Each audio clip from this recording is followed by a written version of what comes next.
नमस्कार दोस्तों, city focus entertainment में आप सभी का तहे दिल से स्वागत है।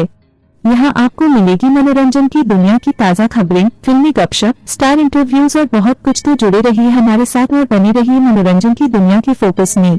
अभिनेता हर्षित की फिल्म अमरप्रीत को दर्शकों से इतना प्यार मिल रहा है, खासकर यूट्यूब पर।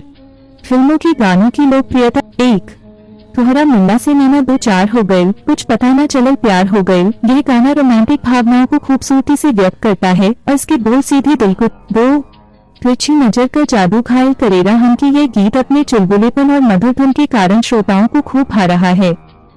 फिल्म अमरप्रीत हर्षित के करियर की एक बड़ी हिट फिल्म है। सावन का महीना भगवान शिव की भक्ति और आस्था से सराबोर होता है।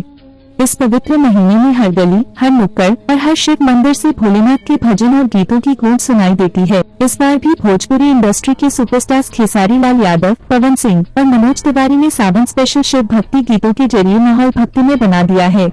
इनके नए एल्बम्स यूट्यूब और म्यूजिक प्लेटफॉर्म्स पर जबरदस्त धूम मचा रहे हैं। भक्त इन गानों पर कांवड़ यात्रा के दौरान झूमते नजर आते हैं। कुछ लोकप्रिय सावन स्पेशल गाने इन गीतों में जहां एक ओर धार्मिक श्रद्धा है, वहीं दूसरी ओर भोजपुरी माटी की मिठास और जोश से भरा संगीत भी सुनने को मिलता है। सिटी फोकस एंटरटेनमेंट चैनल देखने के लिए आपका दिल से धन्यवाद। ऐसी ही और रोचक और मनोरंजक खबरों के लिए हमारे चैनल को लाइक करें, सब्सक्राइब करें और शेयर करना न भूलें।